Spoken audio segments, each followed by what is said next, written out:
오늘 가져온 술은 옥토모 14.1입니다. 옥토모 하면 일단 이 새까만 병부터 떠오르죠. 거기에 높은 도수 그리고 100단위가 넘어가는 ppm 숫자까지. 그래서 저도 처음엔 연기 엄청 세고 마시기 힘든 술인가 보다 했거든요. 그런데 좀 찾아보니까 이게 단순히 피트만 잔뜩 넣은 술은 아니더라고요. 옥토모를 만든 브룩나디는 원래 강한 피트 위스키로 유명했던 것도 아니고요. 오히려 과일향이 섬세하고 원액이 깨끗한 증류소로 알려진 곳입니다. 게다가 한동안 문을 닫아서 그대로 사라질 뻔했던 증류소기도 하고요. 그런 곳이 다시 살아난 뒤에 완전히 반대처럼 보이는 실험을 하나 시작합니다. 우리 원액의 피트를 말도 안 되게 강하게 입히면 어떻게 될까? 그 실험에서 나온 술이 바로 옥토모어입니다. 그래서 오늘은 14.1의 도수가 몇 도고 ppm이 얼마고 이런 이야기만 하지는 않을 거고요. 브룩나디가 대체 왜 이런 술을 만들었는지 그 이야기부터 한번 해볼게요.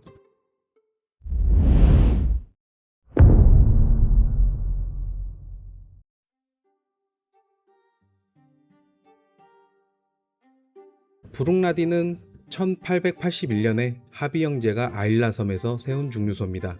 아일라 위스키라고 하면 보통 어떤 향이 떠오르세요?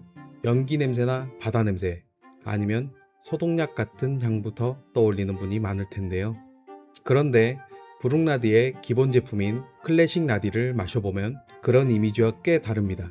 피트를 거의 사용하지 않아서 연기보다는 보리의 고소함이나 꽃, 과일 같은 향이 먼저 나와요. 아일라 섬에 있으면서도 전형적인 아일라 스타일을 따라가지 않는 증류소인 거죠. 그러니까 옥토모어는 원래부터 연기 맛이 강한 술을 만들었던 사람들이 이번에 더 세게 만들어보자 하고 내놓은 제품이 아닙니다. 오히려 정반대입니다. 깨끗하고 과일향이 잘 살아나는 원액에 피트를 극단적으로 강하게 입혀도 원래 가지고 있던 맛이 남아있을까? 그게 궁금해서 시작한 술입니다.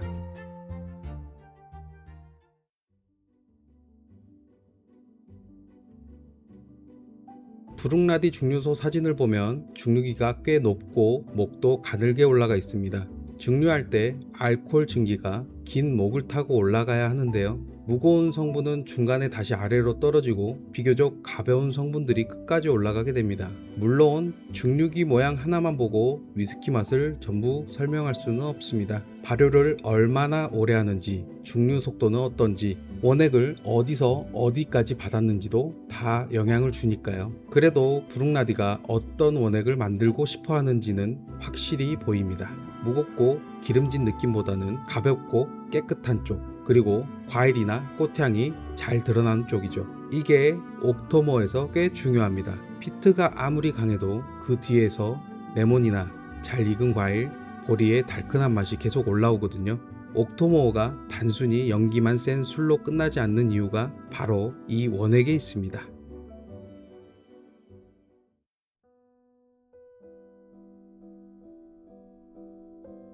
그런데 이 증류소가 처음부터 잘 나갔던 건 아닙니다. 위스키 시장이 안 좋아지고 주인도 계속 바뀌면서 문을 열었다 닫았다를 반복했고요.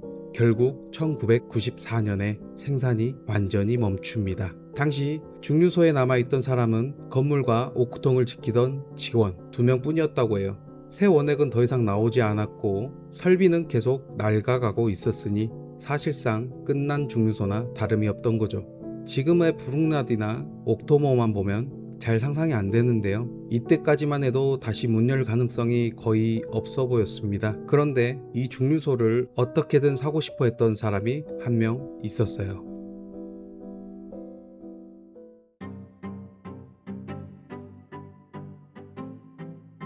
그 사람이 마크 레이녀입니다. 특이한 건 이 사람이 원래 위스키 업계 사람이 아니었다는 거예요. 런던에서 와인을 팔던 상인이었는데 어느 날 1970년 증류 브룩나디를 마셔보고 이 증류소에 완전히 빠져버립니다. 그래서 브룩나디를 직접 인수해서 다시 살려보려고 하는데 당시 주인은 팔 생각이 없었습니다. 보통 몇 번 거절당하면 포기하잖아요. 그런데 레이녀는 매년 1월마다 증류소를 팔 생각이 없느냐 편지를 보냅니다. 그렇게 편지를 보낸 게 무려 2009년입니다. 결국 2000년에 협상이 시작되는데 마지막 조건도 만만치 않았습니다. 12월 19일 정오까지 650만 파운드를 마련해야 했거든요. 레이니어는 여기서 투자자를 모아 결국 돈을 마련했고 그렇게 브룩나디를 인수하게 됩니다. 그런데 중류소를 샀다고 바로 술을 만들 수 있는 상태는 아니었어요. 오랫동안 멈춰있던 낡은 설비부터 전부 손봐야 했습니다.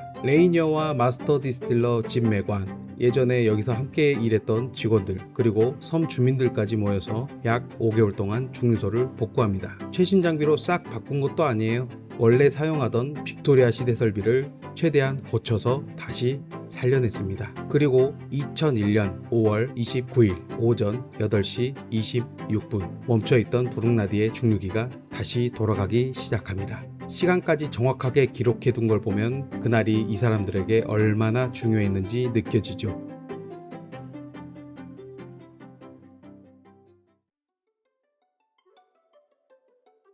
다시 문을 연 브룩나디는 당시로서 꽤 독특한 일도 시작합니다. 중류소 곳곳에 웹캠을 달고 생산 현장을 인터넷으로 그대로 보여준 거예요. 지금이야 중류소 영상을 인터넷에서 보는 게 별일이 아니지만 2000년대 초반엔 꽤 신선한 시도였습니다. 사람들도 멀리서 브룩나디가 다시 살아나는 모습을 직접 볼 수 있었고요. 그런데 2003년에 예상 못한 곳에서 연락이 옵니다. 미국 국방위협감소국에서 이 중류소의 웹캠을 지켜보고 있었던 겁니다. 당시는 이라크의 대량 살상무기 문제가 한창 때였던 때고요. 중류 설비가 멀리서 보면 화학 설비처럼 보이기도 했고 하필 웹캠 몇 대가 고장나서 화면까지 끊기면서 의심을 샀다고 합니다. 이 정도면 중류소 입장에서는 당황스러울 만 하잖아요. 그런데 브룩나디는 이걸 아예 제품에 써먹습니다. Weapons of Mass Destruction. 그러니까 대량 살상무기라는 말을 비틀어서 Whiskey of Mass Distinction 이라는 문구를 병에 붙인 한정판을 내놓은 거죠. 오래된 설비와 전통은 그대로 지키면서도 이런 일은 또 유쾌하게 제품 이야기로 만들어버리는 곳. 당시 브룩나디가 어떤 분위기의 중류소였는지 잘 보여주는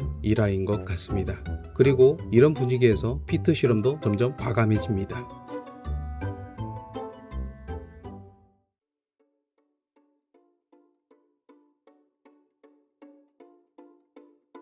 브룩나디가 처음부터 옥토모어처럼 100ppm이 넘는 술을 만든 건 아니고요. 먼저 포트 샬롯을 만듭니다. 대략 40ppm 정도의 피트 몰트를 사용하는 술인데 브룩나디 특유의 과일향에 아일라다운 훈연향을 더한 위스키라고 보면 됩니다. 그리고 여기서 한 단계 더 나아간 질문이 생깁니다. 피트를 이것보다 훨씬 세게 넣어도 우리 원액이 맛이 남아있을까? 보통 피트가 너무 강하면 연기나 재, 약품 같은 향이 다른 맛을 전부 덮어버릴 거라고 생각하잖아요. 브룩나디는 그 한계를 직접 확인해보기로 한 겁니다. 그렇게 2002년에 옥토모어의 첫 원액이 만들어지고요. 6년 뒤인 2008년에 첫 제품이 출시됩니다. 옥토모어라는 이름은 중류소 근처에 있는 농장 이름에서 가져왔습니다. 게일어로는 큰 8번째라는 뜻이라고 하는데요. 사실 이름의 뜻보다 중요한 건 이 술이 처음부터 무난하게 많이 팔 제품으로 만들어진 게 아니라는 겁니다. 애초에 어디까지 가능한지 한번 해보자는 실험에서 시작된 술이니까요. 그래서 높은 ppm, 높은 도수, 짧은 숙성만 보고 무조건 거칠 거라고 생각하면 실제 맛과 조금 다를 수 있습니다.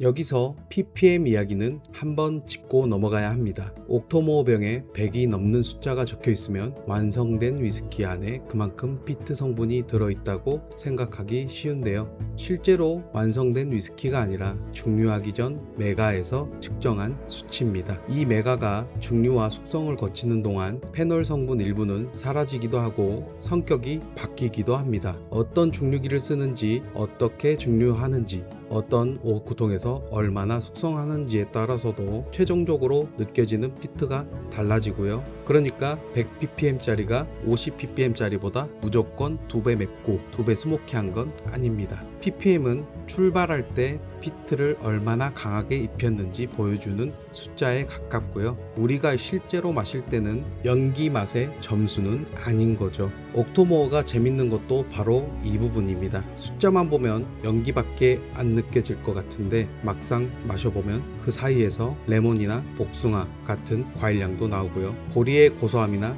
단맛도 생각보다 선명하게 남아 있습니다. 물론 피트는 셉니다. 절대 약한 술은 아니에요. 다만 처음부터 끝까지 연기 맛 하나로만 밀어붙이는 술은 아니라는 겁니다.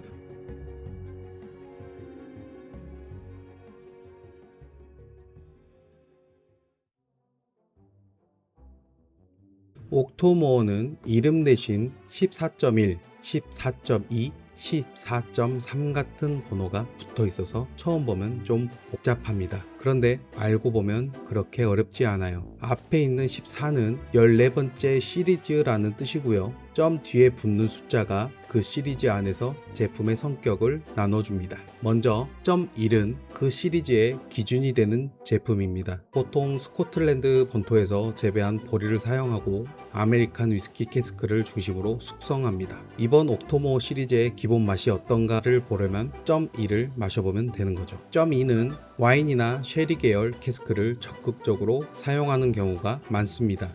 그래서 점 1보다 과일 맛이나 단맛, 향신료 같은 느낌이 조금 더 풍성하게 나오는 편이고요. 점 3은 아일라에서 재배한 보리를 사용합니다. 옥토모 농장에서 나온 보리도 자주 사용해서 보리가 어디에서 자랐는지를 중요하게 보여주는 제품입니다. 점 4는 버진오크처럼 조금 더 실험적인 숙성을 보여주는 경우가 많습니다. 다만 이걸 무조건 지켜내는 공식처럼 외울 필요는 없어요. 시리즈마다 오크통 구성이나 세부 조건은 조금씩 달라질 수 있거든요. 그냥 점 1은 기본형, 점 2는 캐스크 변화, 점 3은 아일라보리, 점 4는 실험적인 제품, 이 정도로만 알아두면 제품을 고를 때 훨씬 편합니다.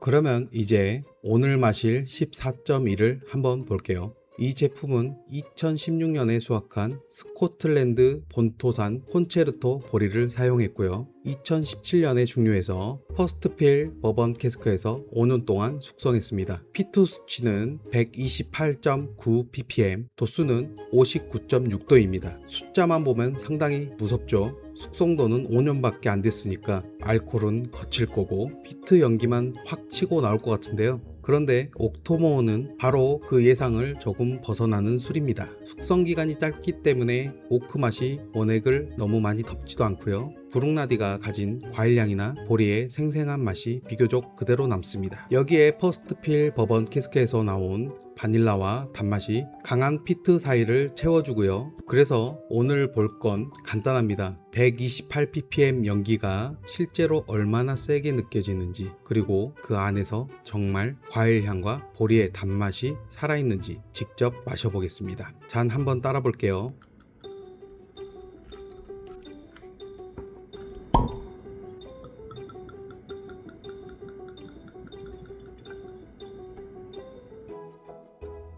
일단 색은 옅은 레몬색에 가깝네요.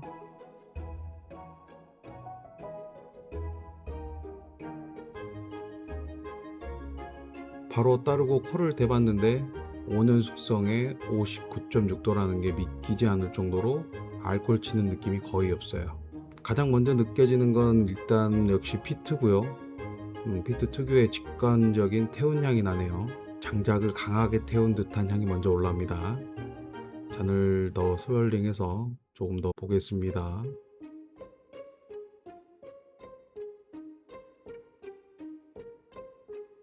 잔 벽을 타고 내려오는 레그를 보면 점성도 꽤 있어 보이고요.